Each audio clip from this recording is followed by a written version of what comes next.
Bonsoir à toutes et tous. Donc, les retraites et l'Europe. Les retraites et l'Europe, c'est une longue histoire. Alors, rassurez-vous, je ne vais pas remonter à la nuit des temps. 1997, rassurez-vous. Le livre vert sur les retraites complémentaires en Europe mettait en avant 3 piliers. Un premier pilier de base obligatoire, public, par répartition. Puis un deuxième pilier collectif d'entreprise ou de branche, souvent obligatoire. Et puis enfin un troisième pilier facultatif, individuel et par capitalisation. Et en fait, le livre vert déplorait que le premier pilier représente près de 90% des prestations, alors que le troisième, le pilier vertueux, celui de la liberté, celui du choix individuel, celui de l'initiative, vous voyez, bon, ne représentait en fait que 3%. Et donc tout l'enjeu, c'était d'harmoniser, c'était de rééquilibrer. Il y a toujours des jolis mots comme ça. Et donc il fallait reposer bien sur 3 piliers. Et donc surtout, ce qu'il fallait, c'était réduire ce premier pilier, dont le principal reproche qui lui était fait, c'était d'être trop sensible aux évolutions démographiques. Vous voyez que les arguments n'ont pas beaucoup changé. En fait, il s'agissait de faire rentrer dans la logique marchande tout ce qui est public, tout ce qui est solidaire. Et c'est une obsession constante des capitalistes qui ne supportent pas que des secteurs entiers leur échappent, que des secteurs échappent à leur logique, échappent à leur mainmise. Ils doivent faire du profit sur tout, avec tout, transformer tout en marchandises, y compris la retraite, y compris la santé. Et pour ça, il faut, sinon détruire totalement la protection sociale, au moins la réduire à quelque chose de strictement minimum, en gros, juste un filet de sécurité pour les plus pauvres. Et donc c'est dans cette logique-là qu'ont été faites les premières réformes. Alors, je ne reviens pas sur la France, mais en Allemagne et au Royaume-Uni, dès 2001, des réformes ont visé à développer explicitement la retraite par capitalisation. Alors au Royaume-Uni, c'était simple, c'était en la rendant obligatoire. Et puis en Allemagne, c'était plutôt en baissant le taux de remplacement des retraites de base qui sont passés de 70 à 64% du salaire moyen, et puis aussi par des incitations fiscales. En Allemagne, c'était sous le premier gouvernement social-démocrate et vert de Gerhard Schröder. Dans les deux cas, derrière, il y a eu d'autres réformes, évidemment, avec le recul de l'âge pour une retraite pleine et entière. Bon. On arrive à quoi? Au Royaume-Uni, les fonds de pension représentent plus de 40% des revenus des retraites. Alors évidemment, c'est très faible. Donc il y a des mesures pour prolonger la durée du travail jusqu'à 70 ans et pour cumuler retraite et emploi. Sur l'Allemagne, je voulais juste pointer une chose, parce qu'en fait, il n'y a pas que les réformes des retraites qui affectent les retraites. En Allemagne, une femme sur 2 travaille à temps partiel.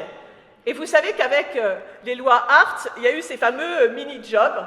Bon, et donc, il y a 4,5 millions de femmes qui sont dans ces mini-jobs, payées moins de 450 € par mois et qui n'ouvrent aucun droit, ou presque. Donc, sans cotisation sociale, ces femmes dépendent de leur partenaire pour avoir une assurance maladie.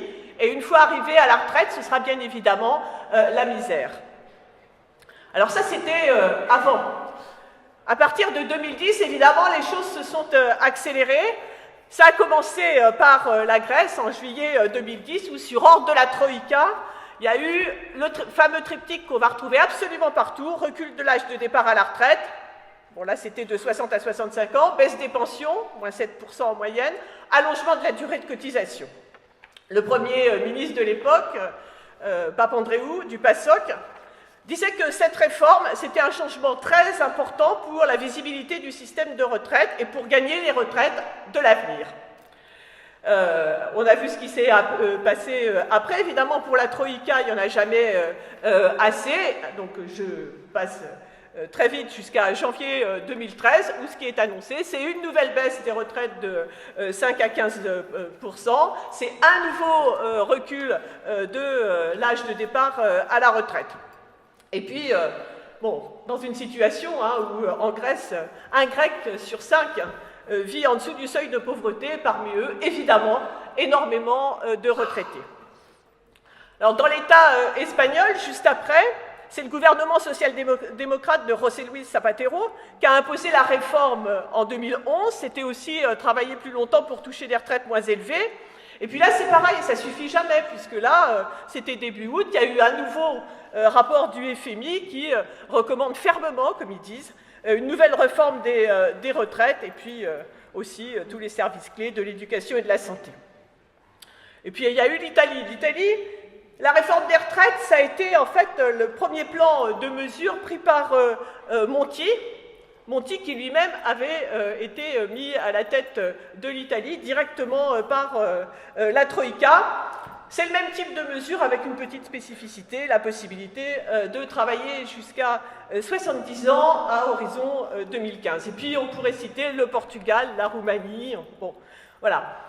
Alors, tout ça pour dire que ces réformes n'ont rien de fondamentalement nouveau, on le voit, c'est pour ça que je suis remontée à 97.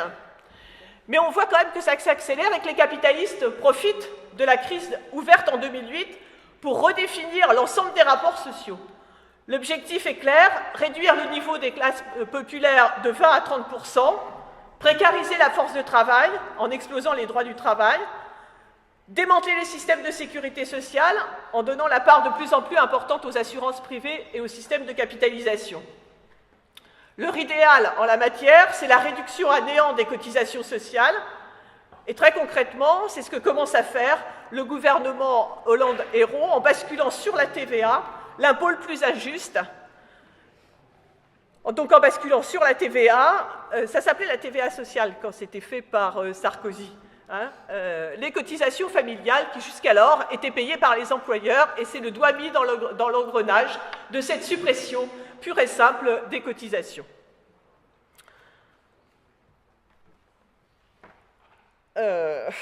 Donc, quand on fait un petit peu ce tour d'Europe, on voit que partout, les mêmes causes produisent les mêmes effets. Les causes, elles sont connues.